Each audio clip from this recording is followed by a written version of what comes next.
Hello दोस्तों, कैसे हैं आप सभी? उम्मीद करते हैं आप सभी अच्छे होंगे, घर पे होंगे, मस्ती से रह रहे होंगे, एंजॉय कर रहे होंगे, कोरोना से बच के रह रहे होंगे, है ना दोस्त? दोस्तों, कोरोना को मजाक में मत लीजिएगा। जिस दिन आप समाचार में देखेंगे तो कितनों का घर उजड़ गया है। ठीक है। किसी की माँ नहीं रही, किसी के पिता नहीं रहे, किसी का पूरा फैमिली ही चला गया कोरोना की चपेट में। तो इसलिए कोरोना को मजाक में मत लीजिएगा, जितना जल्दी हो सके वैक्सीन लगवा लीजिए। ठीक है। कोई भी वैक्सीन हो सब बढ़िया है, चाहे वो कोई वैक्सीन हो, चाहे वो कोविशील्ड हो, चाहे वो स्पुतनिक हो। तीनों वैक्सीन बढ़िया है, कोई भी लगवा लीजिए। ठीक है। इससे जो है आपके अंदर इम्यूनिटी पावर आ जाएगा, इम्यूनिटी पावर आ जाएगा तो आपका कोरोना कुछ नहीं बिगाड़ सकता। ठीक है। आप भी सलामत रहेंगे, आपके घर वाले भी सलामत रहेंगे। ठीक है दोस्त। तो इसलिए जितना जल्दी हो सके वैक्सीन लगवाइए। और हाँ, कोई भी नेगेटिविटी मत फैलाइए, कोई भी नकारात्मक जो है नकारात्मकता मत फैलाइए। अगर आपको वैक्सीन लग गया है, ठीक है। ये मत कहिए कि अरे यार वैक्सीन मत लगवाओ, 2 दिन तबीयत खराब होगा, ये होगा वो होगा। नहीं भाई, वैक्सीन लगवाना है तो लगवाना है। ठीक है दोस्त। उम्मीद करते हैं आप मेरी बात को समझ रहे होंगे। दोस्तों, यदि आप मेरे चैनल पर पहली बार आए तो मेरे चैनल को सब्सक्राइब कर लीजिएगा, अधिक से अधिक लाइक कर दीजिएगा वीडियोज़ को, और अपने मेरे वीडियोज़ को अधिक से अधिक दोस्तों के बीच में शेयर कर दीजिएगा दोस्तों। ठीक है। उम्मीद करते हैं आप मेरी बात समझ रहे होंगे। दोस्तों, जितना आप मेरा सपोर्ट करेंगे उतना मैं आपके लिए अच्छे से अच्छा कंटेंट लेके आता रहूँगा। दोस्तों, आज का जो मोटिवेशनल क्यूट है वो ये है। किसी ने सालों साल लगा दिए सफलता हासिल करने में। किसी ने सालों साल लगा दिए सफलता हासिल करने में, और लोगों को सिर्फ 2 मिनट लगे ये कहने में कि साले की किस्मत अच्छी थी।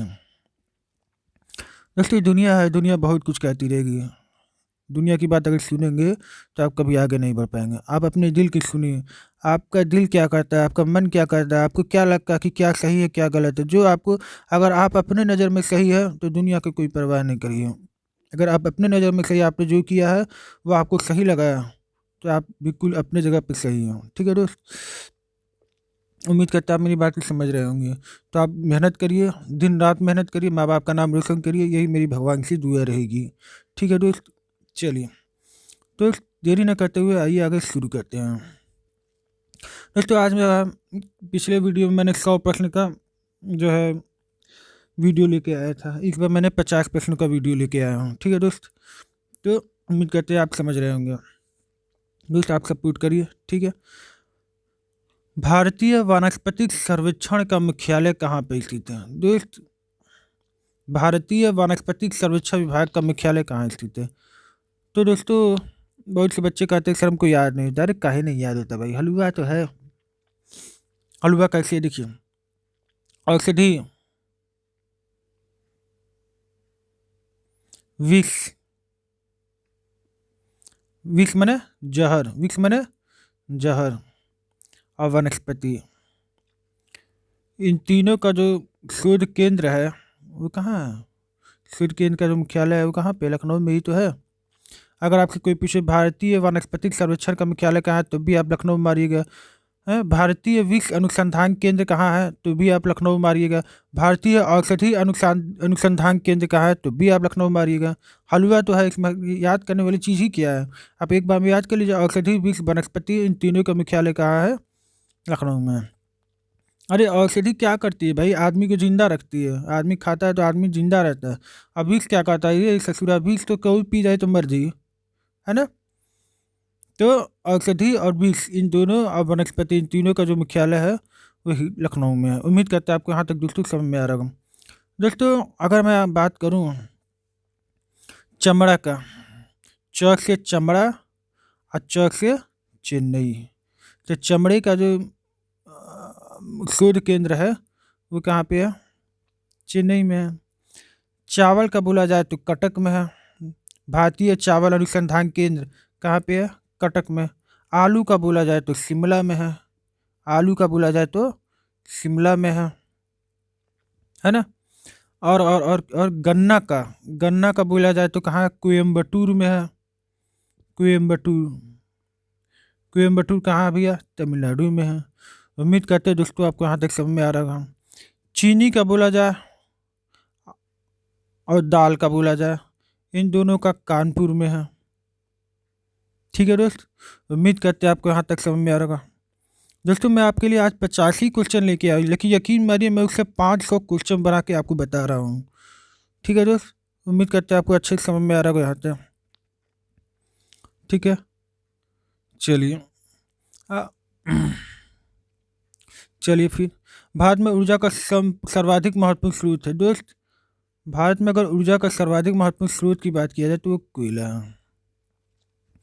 दोस्तों भारत में आज भी कोयला से विद्युत का उत्पादन होता है। कोयला जो थर्मल पावर प्लांट कहते हैं ना, ताप विद्युत ग्रह, क्या बोलते हैं, थर्मल पावर प्लांट, आपने सुना होगा, भारत में कई जगह है, जिसको हम बोलते हैं ताप विद्युत ग्रह, ताप विद्युत घर। यहाँ से बिजली का खूब प्रोडक्शन होता है। तो भारत में ऊर्जा का सर्वाधिक महत्वपूर्ण स्रोत क्या है, कोयला है। ठीक है, चलिए आगे प्रश्न पर चलते हैं। राष्ट्रीय विज्ञान दिवस कब मनाया जाता है दोस्त? राष्ट्रीय विज्ञान दिवस 28 फरवरी को मनाया जाता है। 5 जून, 5 जून को क्या मनाया जाता है, विश्व महिला विश्व पर्यावरण दिवस मनाया जाता है, विश्व पर्यावरण दिवस। ठीक है, 8 मार्च को क्या मनाया जाता है, विश्व महिला दिवस मनाया जाता है।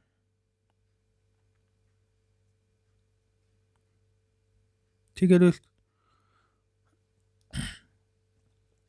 10 जनवरी को क्या मनाया जाता है, विश्व हिंदी दिवस मनाया जाता है। ठीक है दोस्त, उम्मीद करते हैं आपको यहाँ तक अच्छी समझ में आया होगा। 9 जनवरी को क्या मनाया जाता है,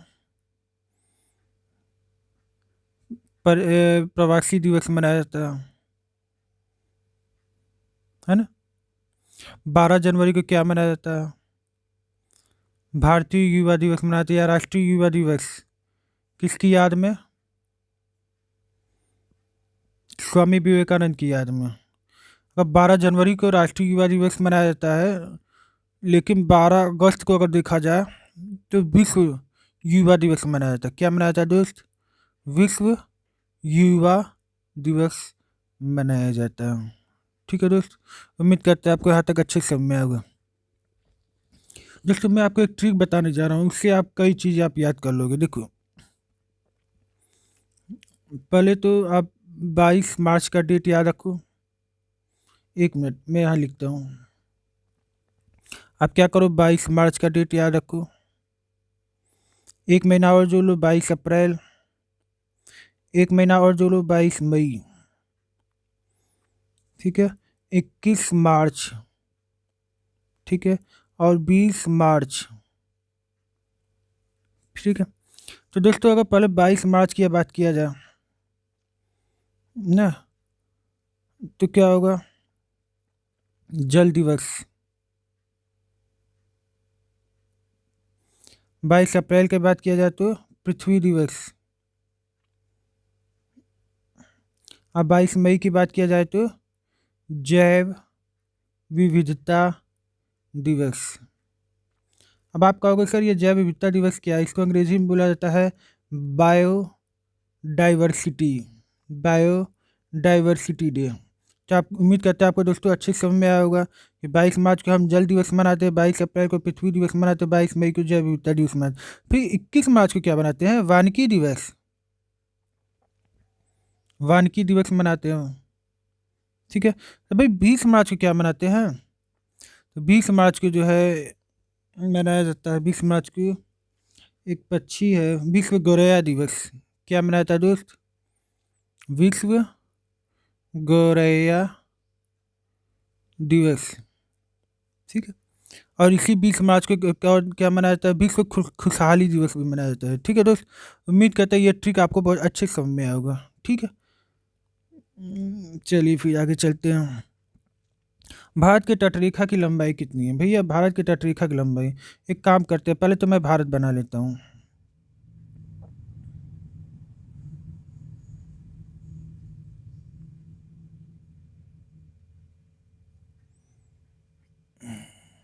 ठीक है, इसको थोड़ा सा कायदे से बना दूं।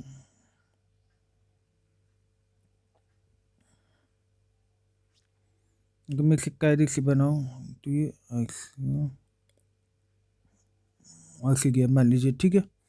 तो दोस्तों अगर मैं यहाँ पे कायदे से बताऊं तो आपको पता है यहाँ से भारत और यहाँ से भारत, ये पूरी भारत जो है चारों तरफ से क्या है, ये तीन, यहाँ से पूरा क्या लैंडलॉक है और यहाँ से इसकी तटीय रेखा चालू हो जाती है यहाँ तक। कहाँ तक दोस्त? यहाँ तक जो है इसकी तटरेखा चालू हो जाती है,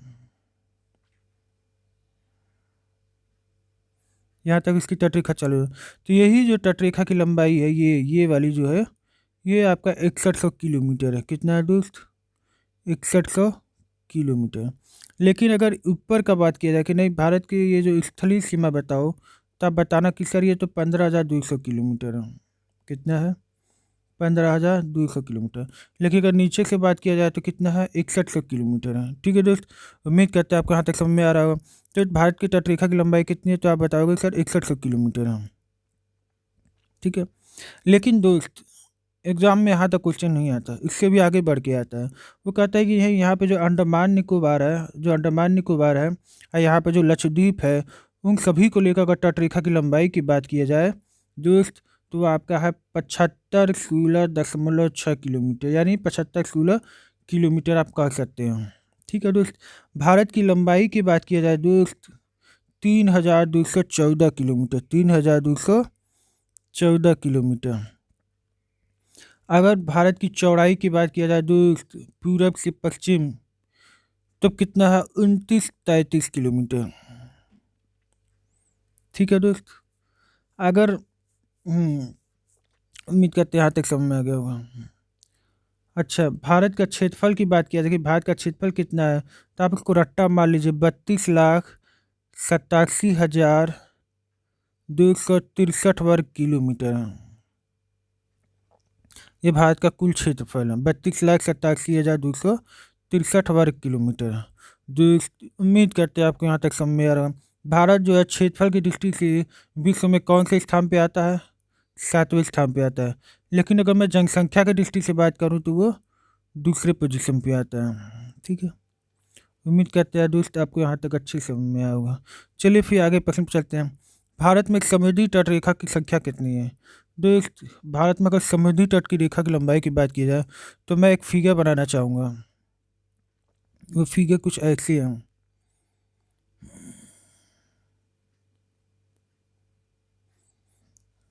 यहाँ पे आप देखोगे गुजरात, यहाँ पे देखोगे महाराष्ट्र, यहाँ पे देखोगे गोवा, यहाँ पे देखोगे कर्नाटक, यहाँ पे देखोगे तो केरल। तो आपके पश्चिमी साइड में कितने हो गए? 5। अब पूरब साइड में देख लो तो यहाँ पे आपको मिलेगा तमिलनाडु, यहाँ पे मिलेगा आंध्र प्रदेश, यहाँ पे मिलेगा उड़ीसा और यहाँ पे मिलेगा पश्चिम बंगाल। पूरब साइड में कितने हैं? 4। और पश्चिम साइड में कितने हैं? 5। कुल मिलाकर कितने हुए? 9। तो दोस्त इस प्रश्न का जो उत्तर होगा वो होगा सी। उम्मीद करते हैं आपको अच्छे से समझ में आया होगा। दोस्तों हमारे यूट्यूब के एक सदस्य है, उनका नाम है मोहित विश्वकर्मा, वो कुशीनगर से हैं। तो उन्होंने हमसे एक सवाल पूछा था कि सर ये कुशीनगर क्यों फेमस है। तो मैं उन्हें बता दूं कि कुशीनगर क्यों फेमस है। बौद्ध धर्म के जो संस्थापक थे गौतम बुद्ध, उनकी मृत्यु हुई थी कुशीनगर में। बौद्ध धर्म में कहा जाता है कि जिस दिन महात्मा बुद्ध मरे, जब महात्मा बुद्ध मरे थे, उस घटना को महापरिनिर्वाण कहा जाता है। महापरिनिर्वाण। तो महात्मा बुद्ध का जो मृत्यु हुआ था उसको बौद्ध धर्म में महापरिनिर्वाण कहा गया है। तो उनकी मृत्यु कहाँ हुई थी? कुशीनगर में हुई थी। ठीक है दोस्त, उम्मीद करते हैं आपको समझ में आया होगा। तो दोस्तों कुशीनगर में कुशीनगर चूँकि उत्तर प्रदेश में पड़ता है। और कुशीनगर क्यों फेमस है? त्रेता युग में प्रभु श्री राम के 2 पुत्र हुए। उनका नाम था, एक का लव, एक का नाम था कुश। राजा कुश, जब राजा बने तो उनकी राजधानी हुआ करती थी कुशीनगर। वो जो कुशीनगर है वो राजा कुश के नाम पे ही पड़ा है। ठीक है दोस्त। उत्तर प्रदेश में जो कुशीनगर है वहाँ पे जो है अभी अभी 1 का 2 साल के भीतर जो है एक जो है हवाई अड्डा स्थापित किया गया है। ठीक है दोस्त, एयरपोर्ट। उम्मीद करते हैं दोस्तों आपको अच्छा लग रहा है, समझ में आ रहा होगा। फिर दोस्त ये जो है ना, जब आप कुशीनगर से पूरब में चले जाओगे तो आपका बिहार का बॉर्डर चालू हो जाएगा। अरे दोस्त कुशीनगर आप देख रहे हो, उत्तर प्रदेश का अगर मैप देखोगे जहाँ कुशीनगर आपको दिख रहा है उसके जस्ट नीचे आपको देवरिया दिखाई देगा। ठीक है दोस्त, उम्मीद करते हैं आपको अच्छे से समझ में आया होगा।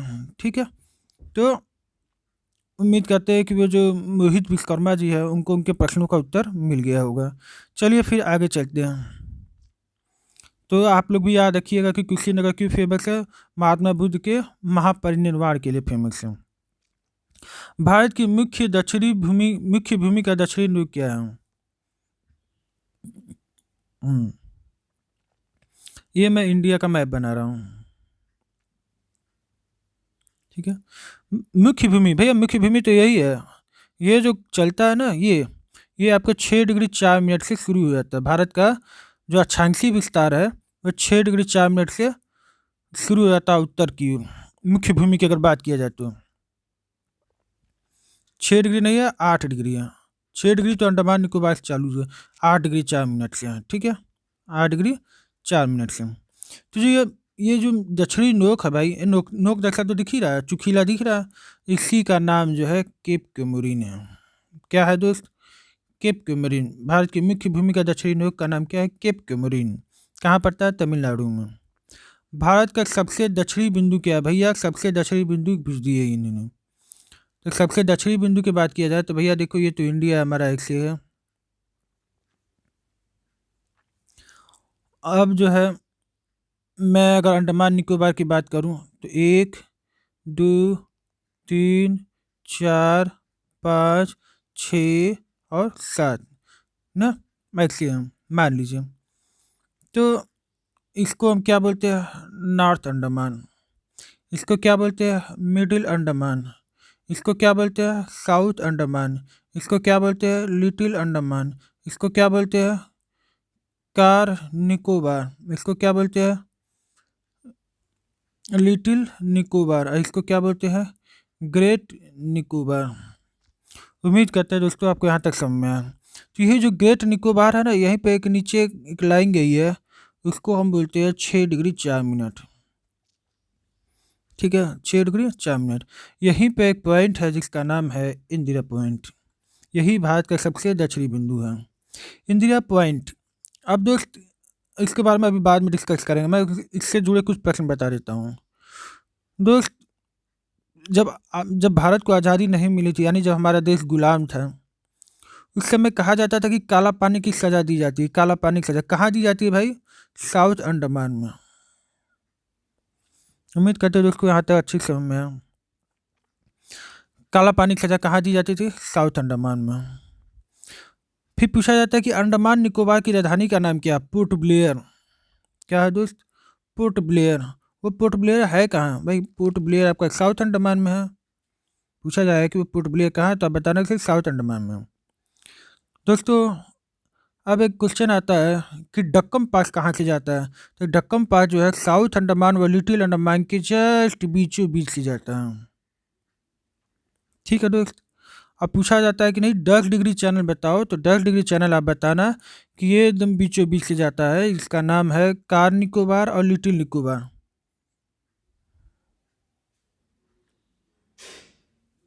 सॉरी, लिटिल अंडमान और कार निकोबार के बीच से 10 डिग्री चैनल जाता है। ये तो मैंने यहाँ का बता दिया। साउथ अंडमान और लिटिल अंडमान के बीच में कौन सा है? साउथ अंडमान और लिटिल अंडमान के बीच में कौन सी रेखा जाती है? डक्कम पास। लेकिन लिटिल अंडमान और कार निकोबार के बीच से जाता है कौन सा? 10 डिग्री चैनल। ठीक है दोस्त, उम्मीद करते हैं आपको यहाँ तक अच्छे से समझ में आया होगा। नहीं समझ में आया तो मैं फिर से बता दूँ। मैं यहाँ पे एक फिगर बना दे रहा हूँ अंडमान का, अंडमान व निकोबार का। एक ये, एक ये, एक ये, एक ये, एक ये और एक ये। ठीक है, 1 2 3 4 अरे यार, ये तो 3 4 5 6 बन रहा है, तो गलत हो गया ना। एक बार फिर से बना दूँ। 1 2 3 4 5 6 7। दोस्तों यदि मैं विस्तार से बात करूँ, इसका नाम है नॉर्थ अंडमान, जिसको हिंदी में बोलते हैं उत्तरी अंडमान, इसको बोलते हैं मध्य अंडमान, इसको बोलते हैं साउथ अंडमान, इसको बोलते हैं लिटिल अंडमान, इसको बोलते हैं कार निकोबार, इसको बोलते हैं लिटिल निकोबार, और इसको बोलते हैं ग्रेट निकोबार। ठीक है। तो अगर आपसे पूछा जाए कि डक्कम पास कहाँ से जाता है, तो आप बताना कि सर ये तो साउथ अंडमान और लिटिल अंडमान के बीचों बीच से डक्कम पास जाता है। लेकिन अगर आपसे पूछा जाए 10 डिग्री चैनल बताओ भैया, या 10 डिग्री चैनल जो है ये कहाँ से जाता है, लिटिल अंडमान व कार निकोबार के बीचों बीच से होकर जाता है। एग्जाम में 2 तरीके से क्वेश्चन पूछ देगा कि 10 डिग्री चैनल कहाँ से आता है, तो आप बताना कि सर ये तो पूरा अंडमान और पूरा निकोबार के बीचों बीच से हमारा 10 डिग्री चैनल जाता है। लेकिन एग्जाम में क्वेश्चन घुमा कर पूछेगा और डीप में जाएगा, तब आपको बताना पड़ेगा कि जो हमारा 10 डिग्री चैनल है वो हमारा लिटिल अंडमान और कार निकोबार के बीच में पड़ता है। डक्कम पास पूछा जाए तो आप बताना कि सर ये तो साउथ अंडमान और लिटिल अंडमान के बीचों बीच से होके जाता है डक्कम पास। दोस्तों जब हमारा देश गुलाम था तो उस समय काला पानी की सज़ा दी जाती थी, वो काला पानी की सज़ा साउथ अंडमान में ही दी जाती थी। और अंडमान निकोबार की जो राजधानी है वो भी आपका साउथ अंडमान में ही है। अंडमान निकोबार की राजधानी का नाम क्या है, पोर्ट ब्लेयर। ये पोर्ट ब्लेयर आपका कहाँ है, साउथ अंडमान में ही है। ठीक है दोस्त, उम्मीद करते हैं आपको अच्छे से समझ में आएगा। तो दोस्तों ये जो लास्ट में जो ग्रेट निकोबार है ना, इसका जो ख़त्म होता है, ये लाइन जो है इसको हम बोलते हैं 6 डिग्री 4 मिनट। इसी लाइन से जो है उसको 6 डिग्री 4 मिनट है। यहीं पे आपका इंदिरा पॉइंट है। इस प्रश्न का जो उत्तर पूछ रहा था वो इंदिरा पॉइंट है। दोस्तों इंदिरा पॉइंट का कई नाम थे। इंदिरा पॉइंट के कई नाम थे। इंदिरा पॉइंट का एक नाम था लाहचिंग पॉइंट। लाहचिंग पॉइंट, ठीक है। इसका पुराना नाम था पिगमेलियन पॉइंट, और इसका अन्य नाम है पार्सियन पॉइंट। दोस्तों ये चारों नाम आपको याद आना चाहिए, क्योंकि एग्जाम में क्वेश्चन आ जाएगा। अब आप कहेंगे सर ये तो पढ़े ही नहीं थी, तब आपको पढ़ा दिया गया है, उसके बाद भी ये छोड़िएगा मत, क्योंकि एग्जाम कहते हैं सर ये कहाँ से क्वेश्चन आएगा, हमको पढ़ा ही नहीं थी। भाई डीप में पढ़ोगे तब नहीं समझ में आएगा। मौके पे चौका मारना है, ज़िंदगी बार बार मौके नहीं देती है। एक बार मेहनत करिए, नौकरी पाइए, मस्त रहिए, ज़िंदगी भर खुश रहिए। ठीक है दोस्त, चलिए आगे चलते हैं। भारत और चीन के बीच में कौन सी सीमा निर्धारित करती है? तो भारत और चीन के बीच में अगर देखा जाए, देखिए सबसे पहले रेड क्लिफ रेखा। रेड क्लिफ रेखा कहाँ भैया? भारत और पाकिस्तान के बीच में है। डूरंड रेखा किसके बीच में है? आज़ादी के पहले जब भारत और पाकिस्तान एक में थे तब तो डूरंड रेखा भारत और अफगानिस्तान के बीच में हुआ करती थी। लेकिन अब आज़ादी के बाद जब से पाकिस्तान बना है, तब ये रेखा जो है पाकिस्तान और अफगानिस्तान के बीच में रेखा बनाती है, सीमा सीमा निर्धारण करती है। कौन? डूरंड रेखा। दोस्तों मैकमोहन रेखा जो है, मैकमोहन रेखा जो है वो भारत भारत और चीन के बीच में बनता है। जैसे मान लीजिए भारत है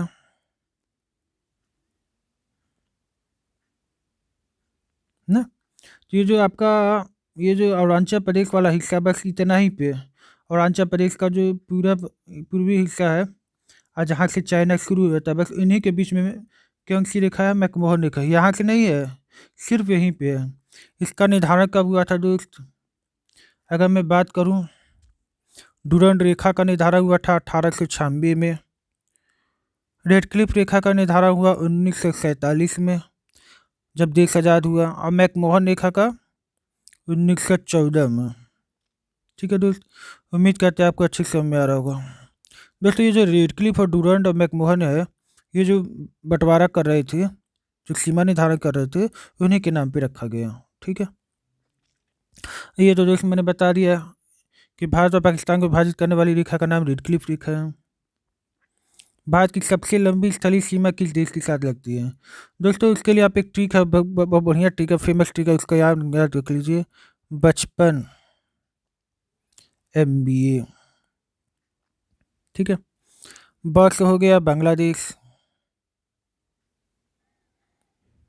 च से हो गया चीन, प से हो गया पाकिस्तान, न से हो गया नेपाल, म से हो गया म्यांमार, ब से हो गया भूटान, ए से हो गया अफगानिस्तान।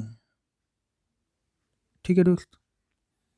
तो अगर आपसे पूछा जाए कि भारत की सबसे लंबी स्थलीय सीमा का नाम बताओ, किस देश के साथ लगाती है, तो बांग्लादेश, उससे कम चीन, उससे कम पाकिस्तान, उससे कम नेपाल, उससे कम म्यांमार, उससे कम भूटान, सबसे कम जो लगाती है सीमा वो अफगानिस्तान के साथ लगाती है। बांग्लादेश के साथ कितना लगाती है? 4096 किलोमीटर। ठीक है। बांग्लादेश के साथ कितना लगाती है दोस्त? 4096 किलोमीटर। चीन के साथ कितना लगाती है? 3488 किलोमीटर। ठीक है दोस्त। नेपाल के साथ कितना लगाती है? 17 दूनी 34, 17 तिया 51, 17 17 सौ इक्यावन किलोमीटर का सीमा निर्धारित करती है, बाउंड्री क्लियर करती है। ठीक है दोस्त, उम्मीद करता है आपको अच्छी समझ में आया होगा। भारत का पूर्वी समुद्री तट को किस नाम से जाना जाता है दोस्त? देखिए, पहले भारत बना दूं एक से। तो अगर देखा जाए, गुजरात के ऊपर थोड़ा सा हिस्सा है काठियावाड़ तट, फिर यहाँ से गुजरात से महाराष्ट्र तक के कुछ हिस्सा है, उसको हम बोलते हैं कोंकण तट। अब महाराष्ट्र से लेकर के कर्नाटक का कुछ हिस्सा है, ये गोवा से कहिए, या महाराष्ट्र का भी कुछ हिस्सा ले सकते हैं। वहाँ से लेकर कर्नाटक का अगर बीच का पूछा जाए तो आप क्या मारिएगा? केनरा तट, केनरा तट, या इसको हम कन्नड़ तट भी बोलते हैं। ठीक है।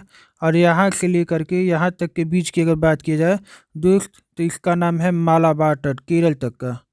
कहाँ से? कर्नाटक का कुछ हिस्सा और केरल लेकर के मालाबार तट कहा जाता है उसको। मालाबार तट लिखा है ना, ये मालाबार तट कहा जाता है। तो ये आपका कहाँ पे है? पश्चिम में है। तो भैया अगर पश्चिम में है तो फिर पश्चिम की बात हो गई। हमसे क्वेश्चन पूछा पूर्वी, तो पूर्वी में देखेंगे तमिलनाडु से लेकर आंध्र प्रदेश के बीचों बीच में इतना हिस्सा आपका कहलाता है कोरोमंडल तट। पूरा में पड़ गया। इस वजह से इस प्रश्न का जो उत्तर होगा कोरोमंडल तट। फिर आंध्र प्रदेश से लेकर के उड़ीसा तक के बीच का जो है उसको हम गोलकुंडा तट कहते हैं ना, गोलकुंडा तट। और यहाँ से लेकर के उड़ीसा तक के बीच, ये पश्चिम बंगाल तक को हम बोलते हैं उत्तरी सरकार। दोस्तों याद कर लीजिए, चीनी पानी घोर कर इसको पी जाइए। ठीक है। एग्जाम में क्वेश्चन आएगा तब फिर मत कहियो सर जी बताए नहीं थे। ठीक है। भारत किस गोलार्ध में है? भारत किस गोलार्ध में है? पहले तो भैया हम इंडिया, पहले तो हम धरती बना ले बड़ा सा। ठीक है। मैं अब देखिए, अगर मैं इसको बीचों बीच से काट दूं तो आप कहोगे सर इसको तो हम 0 डिग्री लाइन कहते हैं, इसको हम इक्वेटर भी कहते हैं। क्या कहते हैं दोस्त? इक्वेटर भी कहते हैं। इसको हम विषुवत रेखा भी कहते हैं, और इसको हम भूमध्य रेखा भी कहते हैं। ठीक है दोस्त, उम्मीद करते हैं आपको अच्छे से समझ में आया होगा। अगर मैं इसको बीचों बीच से काट दूँ, मान लीजिए 0 डिग्री है, ये भी 0 डिग्री है, तो ये भी 0 डिग्री है। ये 0 डिग्री अक्षांश था, ये 0 डिग्री देशांतर है। ये 0 डिग्री लैटिट्यूड है, ये 0 डिग्री लॉन्गिट्यूड है। तो अगर 0 डिग्री अगर बांट रहा है तो ये क्या होगा? नॉर्थ हेमिस्फेयर यानी उत्तरी गोलार्ध, और ये क्या होगा? साउथ हेमिस्फेयर यानी दक्षिणी गोलार्ध। दोस्तों अगर इधर से देखा जाए तो ये क्या हो गया आपका? पश्चिमी गोलार्ध, और ये हो गई पूर्वी गोलार्ध। पूर्वी गोलार्ध को आप अंग्रेजी में बोल सकते हो ईस्टर्न हेमिस्फीयर, पश्चिमी को बोल सकते हो वेस्टर्न हेमिस्फीयर। ठीक है। तो अगर हमें अपने इंडिया की बात की जाए तो हमारा यहाँ पे खूबसूरत से भारत दिखता है। ठीक है, ऐसे हमारा भारत दिखता है। तो उम्मीद करते हैं, अब आप देखिए भाई भारत कहाँ है? उत्तर में है, दक्षिण में तो है नहीं, उत्तर में है। और कहाँ पे है? पूरब वाले रीजन में है, पूरब वाले हेमिस्फीयर में, यानी उत्तर पूर्वी इस प्रश्न का उत्तर होगा दोस्त। ठीक है। भारत की सबसे बड़ी सड़क जवाहर सुरंग कहाँ पे है? भैया जवाहर सुरंग तो जम्मू कश्मीर में है। ठीक। सियाचिन ग्लेशियर भारत के किस राज्य में है? दोस्त सियाचिन ग्लेशियर पहले जम्मू कश्मीर में हुआ करता था, लेकिन अब जम्मू कश्मीर में नहीं है, अभी ये लद्दाख में है। ठीक है। दोस्त लद्दाख के 2 जिले हैं, लद्दाख में मात्र 2 ही जिले हैं। एक का नाम है लेह और लेह, और एक का नाम है कारगिल। 2 ही जिले हैं, एक लेह है, एक का कारगिल है। निम्नलिखित में से भारत की सुदूर दक्षिण भौगोलिक इकाई कौन सी है? दोस्त मैंने आपको अच्छे से बताया था, 1 गोला, 2 गोला, 3 गोला, 4 गोला, 5 गोला, 6 गोला, 7 गोला। North Andaman, middle Andaman, south Andaman, little Andaman, फिर कार निकोबार, फिर लिटिल निकोबार, फिर ग्रेटर निकोबार। तो ये क्या है? ये पूरे क्या थे? निकोबार द्वीप समूह था। ये पूरे क्या थे? अंडमान द्वीप समूह थे। तो सबसे नीचे क्या पड़ रहा है? निकोबार द्वीप समूह। तो ये इस प्रश्न का उत्तर होगा। भारत का दक्षिणी नोक क्या है? दोस्त मैंने अच्छे से बता दिया। भारत का दक्षिणी नोक पूछ रहा है, यहाँ पे जाइए ऐसे, या चोक जो दिख रहा है वही तो है आपका, क्या है? केप कमोरिन। केप कमोरिन कहाँ पड़ता है? तमिलनाडु में। निम्नलिखित प्रमुख भारतीय नगरों में से कौन सा एक सबसे अधिक पूरब की ओर स्थित है? दोस्त सबसे अधिक पूरब की बात किया जाए तो देखो भाई, बेंगलुरु तो एकदम गलत हो जाएगा, क्योंकि बेंगलुरु तो पश्चिम में पड़ेगा। भोपाल तो भाई बीचों बीच में पड़ेगा, ये भी ऑप्शन में है। हैदराबाद तो थोड़ा सा पड़ेगा पूरब में, लेकिन उससे भी ज़्यादा पूरब में अगर देखा जाए तो वो लखनऊ पड़ेगा। ठीक है दोस्त, उम्मीद करते हैं आपको समझ में आएगा। इस प्रश्न का उत्तर लखनऊ होगा। भारत में कितने राज्य तटरेखा से लगे हैं? दोस्त भारत में कितने राज्य तटरेखा से लगे हैं तो आप ऐसे बना लीजिए भाई। एक तो हो गया आपका गुजरात, एक हो गया आपका महाराष्ट्र, एक हो गया आपका कौन? गोवा, एक हो गया आपका कर्नाटक, और एक हो गया आपका केरल, तमिलनाडु, आंध्र प्रदेश, उड़ीसा और पश्चिम बंगाल। देखिए पूरब साइड में कितने हैं? 4, और पश्चिम साइड में कितने हैं? 5। तो पूछ देखिए भारत के पश्चिमी तट पे भारत के पश्चिम में कितने तट रहे हैं तो आप बताओगे 5। पूरब में कितने हैं तो आप बताओगे 4। कुल मिलाकर कितने भाई? 5 4 9। इस प्रश्न का उत्तर 9 होगा। उत्तर भारत में उप हिमालय क्षेत्र के सहारे फैले समतल मैदान को क्या कहते हैं? दोस्तों इसको भाबर कहा जाता है। भाबर होता क्या है? जब नदियाँ अपने साथ पत्थर कंकड़ भी लेके आते हैं, तो बहुत बड़े बड़े पत्थर लेके चली आती हैं, बहुत बड़े बड़े पत्थर लेके चली आती हैं। ठीक है, बहुत बड़े बड़े पत्थर लेके चली आती हैं। तो देखे होंगे जब जैसे ही आप पर्वत से नीचे उतरेंगे, आपको खूब बड़े बड़े पत्थर मिल जाएंगे, नदी के पास में जो है बड़े बड़े क्या मिल जाएंगे? पत्थर मिल जाएंगे, है ना।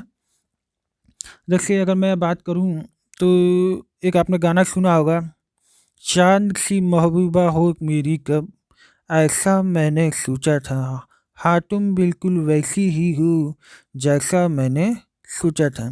तो उसमें जो मनोज कुमार जो एक्टिंग करते हैं, एक्टर जो थे मनोज कुमार, जो एक्टिंग करते हैं, तो जो चांद सी महबूबा हो मेरी कब ऐसा मैंने सोचा था, उस सीन में आप देखोगे जो नदी बह रही है उसके आसपास देखोगे दोस्त, तो खूब ऐसे बड़े बड़े पत्थर मिलेंगे, तो वही तो है भाबर। ठीक है, चलिए। फिर यही पत्थर जो है जब छोटे छोटे बनने लगते हैं, जब छोटे छोटे बनने लगते हैं तो तराई क्षेत्र में आ जाते हैं, बहुत छोटे छोटे छोटे छोटे, तो तराई क्षेत्र में आ जाता है। ठीक है दोस्तों, लेकिन इस प्रश्न का जो उत्तर था, उत्तर भारत में उप हिमालय क्षेत्र के सहारे फैले समतल मैदान को क्या कहते हैं? तो इस प्रश्न का उत्तर भाबर होगा। भारत की उत्तरी सीमा पर स्थित पर्वत है, भारत की उत्तरी सीमा पर स्थित पर्वत का नाम क्या है? हिमालय। नीलगिरी तो खैर सबसे नीचे है, अरावली बीच में है, मैकाल भी बीच में है, सबसे ऊपर कौन जाएगा? हिमालय है। ठीक है। भारत के किस प्रदेश की सीमाएं 3 देशों क्रमशः नेपाल, भूटान व चीन से लगती है? दोस्त अब मैं अच्छे से बता दूं तो पहले तो मैं इंडिया का मैप बना लूं, ऐसे है, ऐसे करके, ऐसे करके, ऐसे ही करके, फिर यहाँ पे देखोगे तो ऐसे करके सिक्किम गया हुआ, इतना बड़ा नहीं है, लेकिन मैं आपको जानबूझ के बड़ा करके दिखा रहा हूँ, ठीक है। यहाँ पे अरुणाचल प्रदेश करके गया है। तो आप यहाँ देखोगे ना, यहाँ पे आपको नेपाल मिल जाएगा। ये सिक्किम है, में क्या है, सिक्किम है। तो यहाँ पे आपको नेपाल मिल जाएगा। सिक्किम के लेफ्ट राइट में, सिक्किम के लेफ्ट साइड में कौन मिलेगा, नेपाल। और सिक्किम के राइट साइड में कौन मिलेगा, भूटान। और सिक्किम के नॉर्थ साइड में कौन मिलेगा, चाइना। तो इस प्रश्न का जो उत्तर होगा क्या होगा दोस्त, सिक्किम। ठीक है, मैप में देख लीजिएगा, आपको अच्छी समझ में आ जाएगा। भारत का सर्वोच्च पर्वत शिखर का नाम क्या है। भारत की एक सर्वोच्च पर्वत शिखर का नाम क्या है, तो वो है आपका गॉडविन ऑक्सटीन, जिसको हम K2 भी कहते हैं। चलिए आगे, भारत की कौन सी पर्वत श्रेणी नवीनतम है। भैया भारत की अ, नवीनतम बोला जाए तो हिमालय, आप प्राचीनतम बोला जाए तो अरावली है। भारत में निम्नलिखित में से कौन सी पर्वत श्रेणी एक राज्य में फैली है, दोस्तों, अजंता। अरावली पर्वत का सर्वोच्च शिखर क्या कहलाता है। अरावली पर्वत का सर्वोच्च शिखर है, उसको हम गुरु शिखर कहते हैं। गुरु शिखर पर सबसे ऊंची चोटी, गुरु शिखर जो है सबसे ऊंची चोटी का नाम है। तो अरावली पर्वत पे ही राजस्थान में क्या एक माउंट आबू है, माउंट आबू पर्वत।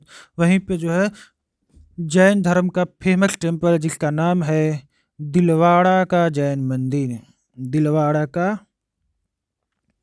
जैन मंदिर है। ठीक है दोस्त, उम्मीद करते हैं आपको अच्छे समझ में आएगा। दोस्तों अगर आप डीप में जाना चाहो तो ये अरावली पर्वत कहाँ से कहाँ तक गई है। गुजरात से गई है, राजस्थान में सबसे ज़्यादा गई है, फिर उसके बाद थोड़ा दिल्ली गई है, फिर सीधे हरियाणा में भी कुछ हिस्सा बचा है।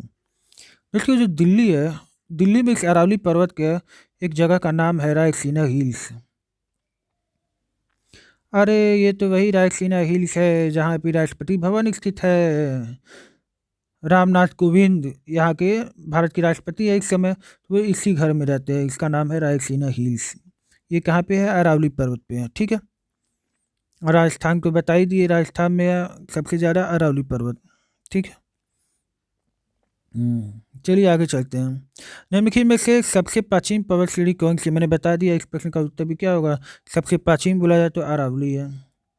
टूजू दर्रा कहाँ है भैया, टूजू दर्रा की बात किया जाए तो टूजू दर्रा आपका मणिपुर में है।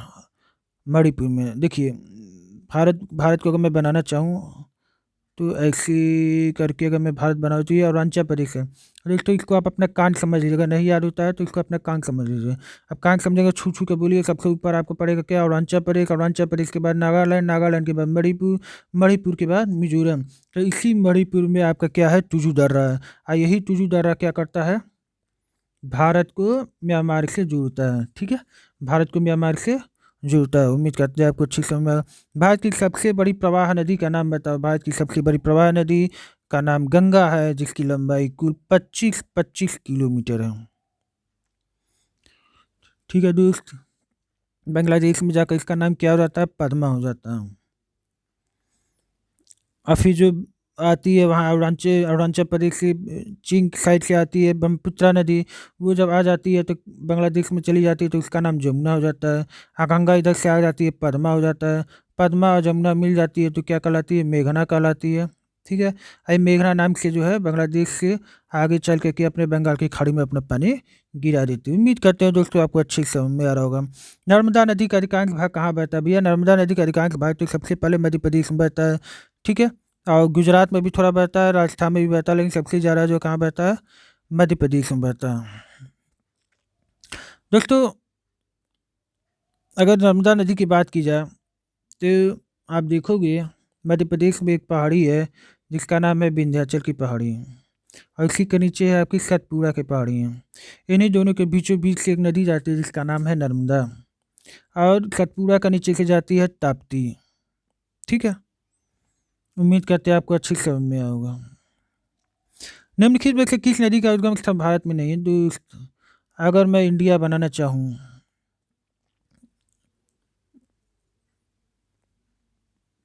तो मान लीजिए ये इंडिया बन गया। ठीक है, यहाँ पे क्या है, तिब्बत वाला चीन है, तिब्बत को कब्जा किया हुआ चीन। यहीं पे मानसरोवर झील है, इसी मानसरोवर झील से एक तो सिंधु नदी निकलती है, उसी के बगल से ही एक सतलज नदी भी निकलती है, और एक यहाँ से ब्रह्मपुत्रा नदी भी निकलती है। तो वही पूछ रहा है कि किस नदी का उद्गम स्थल भारत में नहीं है। तो आपने अभी देखा ही, एक सिंधु नदी है, सिंधु नदी के बाद सतलज, ये सतलज नदी जो है भारत में, इसका उद्गम स्थल नहीं है। और एक आती है क्या, ब्रह्मपुत्रा नदी है। ठीक है, चलिए। तो इस प्रश्न का जो उत्तर पूछ रहा था कि किस नदी का उद्गम स्थल भारत में है, तो सतलज मारिएगा। भारत की सबसे बड़ी मीठे जल की झील का नाम क्या था? भारत की सबसे बड़ी मीठे जल की झील का नाम तो वुलर झील है। वुलर झील और डल झील ये दोनों कहाँ है? जम्मू कश्मीर में है। लोकटक झील, लोकटक झील के बारे में बताया जाता है कि लोकटक झील आपका मणिपुर में पड़ता है। ठीक है, ये पूर्वोत्तर भारत की, पूरे भारत की नहीं, पूरे भारत की तो वुलर है। पूर्वोत्तर भारत की सबसे मीठे पानी की झील जो है वो आपका कहाँ है? मणिपुर में है। ठीक है, मणिपुर में ही एक फेमस नेशनल पार्क है जिसका नाम है Keibul Lamjao national park. Cable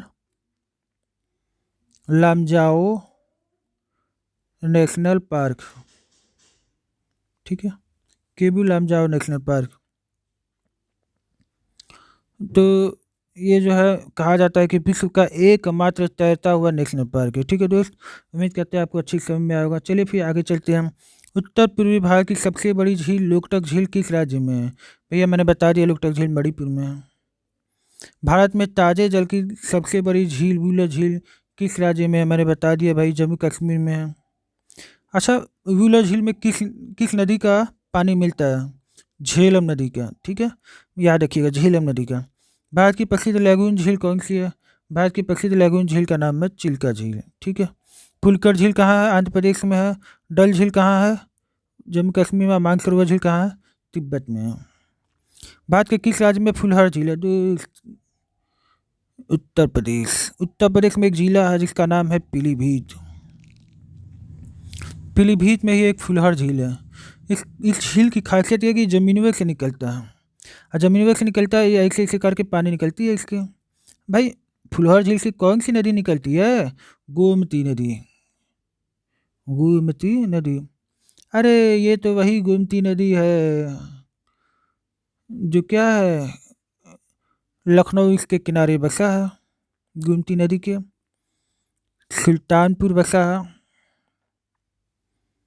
और जौनपुर भी बसा है। ये मिलती कहाँ है भाई गोमती? गोमती तो गंगा की सहायक नदी है, तो मिलती कहाँ है? अरे हमारे गाजीपुर में, गाजीपुर में तो मिलती है। गाजीपुर में गोमती नदी आकर के गंगा नदी में मिल जाती है। ठीक है दोस्त, उम्मीद करते हैं आपको अच्छे से समझ में आया होगा। अच्छे से समझ में आया होगा तो दबा के लाइक करिए। ठीक है, अरे सपोर्ट तो करिए। इतना मेहनत लगा रहा हूँ आपके लिए। भारत में प्रथम बहुउद्देशीय नदी घाटी परियोजना का निर्माण निम्न में से किस नदी पर किया गया था? दोस्तों, भारत में प्रथम बहुउद्देशीय नदी घाटी परियोजना का निर्माण दामोदर नदी पर किया गया था। किस पे किया गया था दोस्त? दामोदर नदी पर। पंडित जवाहरलाल नेहरू बहुउद्देशीय नदी घाटी परियोजना को भारत का आधुनिक मंदिर कहते थे। भारत का आधुनिक मंदिर कहते थे। एग्जाम में क्वेश्चन आता है कि भारत का आधुनिक मंदिर बहुउद्देशीय नदी घाटी परियोजना को किसने कहा था? तो आप बताना, सर जवाहरलाल नेहरू ने कहा था। वही जवाहरलाल नेहरू जो भारत के पहले प्रधानमंत्री हुआ करते थे। भारत के कोरोमंडल तट पर सर्वाधिक वर्षा कहाँ किससे होती है, कब होती है? अक्टूबर नवंबर में होती है। ये जो आपका देख रहे हो ना तमिलनाडु, ये लौटता हुआ जो मानसून होता है, जब मानसून जब भारत में इंटर कर चुका होता है, जब ये लौटता हुआ मानसून होता है तो थोड़ा बहुत पानी जो है बची होती है वो पूरा लिया करके तमिलनाडु में गिरा देती है। ठीक है, कब गिराती है? अक्टूबर नवंबर में। भारत में सर्वाधिक वर्षा प्राप्त करने वाला स्थान क्या, नाम बताइए? भारत में सर्वाधिक वर्षा, भारत की ही बात नहीं, विश्व की भी कह सकते हैं। विश्व में सर्वाधिक वर्षा प्राप्त करने वाला जगह का नाम है मासिनराम। ठीक है, उससे थोड़ा सा कम है चेरापूंजी। दोस्त समझ में आया? चेरापूंजी, लेकिन सबसे ज़्यादा बोले तो मासिनराम। भारत पाक बगलिहार परियोजना निम्न की नदियों में से एक पर स्थित है। ठीक है, तो इस प्रश्न का जो उत्तर होगा वो मुझे लगता है कि चिनाब होगा। चिनाब होगा कि ब्यास होगा? चिनाब होगा। ठीक है, तो दोस्तों इस प्रश्न का जो उत्तर होगा कि भारत पाक बगलिहार परियोजना निम्नलिखित में से किस नदी पे है, तो आप बताओगे सर इसका जो प्रश्न का उत्तर होगा वो तो चिनाब नदी होगा। ठीक है दोस्त, उम्मीद करते हैं अच्छे समझ में आ गया होगा। चलिए फिर आगे चलते हैं। भारत के किस राज्य में जाड़े के मौसम में वर्षा होती है? मैंने तो बता दिया भैया, अक्टूबर नवंबर में हम लोग के यहाँ जाड़ा आ जाता है, तो तमिलनाडु में होगा इसका उत्तर। ठीक है, चलिए। भारत के पश्चिमी समुद्री तट पे वर्षा किस मानसून से होती है? भारत के पश्चिमी समुद्री तट पे, पश्चिमी किधर है? ये हमारा भारत है, तो पश्चिमी समुद्री तट से जो आती है मानसून, इसको क्या बोलते हैं? दक्षिण पश्चिम मानसून बोलते हैं। ठीक है, इस प्रश्न का उत्तर दक्षिण पश्चिम मानसून होगा। भारतीय वन संरक्षण विभाग का मुख्यालय कहाँ है भैया? भारतीय वन संरक्षण विभाग का मुख्यालय देहरादून में है। भारत में वृक्षारोपण उत्सव, जिसे वन महोत्सव के नाम से जाना जाता है, के जन्मदाता कौन थे? के एम मुंशी। विश्व के कुल वन क्षेत्रफल का कितना प्रतिशत हिस्सा भारत में स्थित है? भारत में 2.82% है। भारत में विश्व के, देखिए पूरे विश्व का जितना भी वन है क्षेत्रफल में, उसका मात्र 2.82% भारत में है। ठीक है, अगर दोस्त अगर देखा जाए तो पूरी दुनिया का, भारत का जितना क्षेत्रफल है वो पूरी दुनिया का कितना है? 2.42% है। लेकिन पॉपुलेशन कितना है? पूरी दुनिया का जितना जनसंख्या है उसका 17.5% हमारे इंडिया में रहती है। ये तो हो गया क्षेत्रफल की दृष्टि से, पूरी दुनिया का जितना क्षेत्रफल है उसका 2.42% जो है भारत का क्षेत्रफल है, और पूरी दुनिया का जितनी जनसंख्या है उस पूरी दुनिया की जनसंख्या का 17.5% जो है हमारे भारत में जनसंख्या निवास करती है। ठीक है, भारतीय वन संरक्षण विभाग की स्थापना कब हुई थी? भारतीय वन संरक्षण विभाग की स्थापना 1981 में हुई थी। कहाँ पे है? देहरादून में है। भारत में चंदन की लकड़ी के लिए कौन सा प्रसिद्ध राज्य है भैया? चंदन की लकड़ी के लिए अगर कोई फेमस राज्य है तो वो है कर्नाटक ना। भारत के प्रमुख वनस्पति कौन सी भैया? ठंडी के मौसम में पतझड़ वन क्या कर देते हैं? अपने पत्ते गिरा देते हैं। यही तो हमारी प्रमुख वनस्पतियां हैं। ज़्यादातर पेड़ देखोगे ठंडी के मौसम में अपने पत्ते जो है गिरा देती हैं, तो इसलिए जो है भारत की प्रमुख वनस्पति कौन सी है? पतझड़ वन है। भारत में दुधवा नेशनल पार्क है भैया? भारत में दुधवा नेशनल पार्क उत्तर प्रदेश में है। ठीक है, भारत में कान्हा राष्ट्रीय उद्यान कहाँ है? भारत में कान्हा राष्ट्रीय उद्यान की बात की जाए तो वो है आपका मध्य प्रदेश में। मध्य प्रदेश में भी एक और है बांधवगढ़। ठीक है, और उत्तर प्रदेश का बात किया जाए तो भाई दुधवा नेशनल पार्क है, ये है। ठीक है, असम में बोला जाए तो काजीरंगा है। राजस्थान में बोला जाए तो केवलादेव पक्षी अभयारण्य भी है। रणथंभौर नेशनल पार्क भी होगा वहाँ पे, है ना। ठीक है, इतना सब आपको याद रहना चाहिए। दोस्तों आज का आखिरी प्रश्न है, भारत में जिम कॉर्बेट नेशनल पार्क कहाँ पे है? दोस्तों भारत में अगर जिम कॉर्बेट नेशनल पार्क की बात किया जाए तो भैया जिम कॉर्बेट नेशनल पार्क की स्थापना 1932 में हुई थी। उस समय इसका नाम हुआ करता था, उसका नाम क्या हुआ करता था दोस्त? उसका नाम हुआ करता था Hailey national park. Hailey national park. फिर आगे चल के इसका नाम रामगंगा नेशनल पार्क हुआ। फिर इसके बाद आगे चल के इसका का नाम अच्छे से नाम हो गया क्या? Jim Corbett national park. ठीक है, तो पूछा जाएगा जिम कॉर्बेट नेशनल पार्क की स्थापना कब हुई थी? 1932 में हुई थी। प्राचीन नाम क्या था, मतलब पूर्व नाम क्या था इसका? हैली नेशनल पार्क था। बाद में इस समय नाम क्या है? जिम कॉर्बेट नेशनल पार्क है। दोस्त जिम कॉर्बेट नेशनल पार्क है कहाँ? असम में है? बिल्कुल नहीं। असम में है? बिल्कुल नहीं। महाराष्ट्र में है? बिल्कुल है। उत्तर प्रदेश में? बिल्कुल है। उत्तराखंड में है, यूके। ठीक है, तो यूके में है क्या? Jim Corbett national park. Jim Corbett national park के ही बगल से एक रामगंगा गई है, वही रामगंगा। राम तेरी गंगा मैली हो गई, वही रामगंगा जो है गंगा की सहायक नदी है, जो कि उत्तराखंड के बगल से होकर जाती है।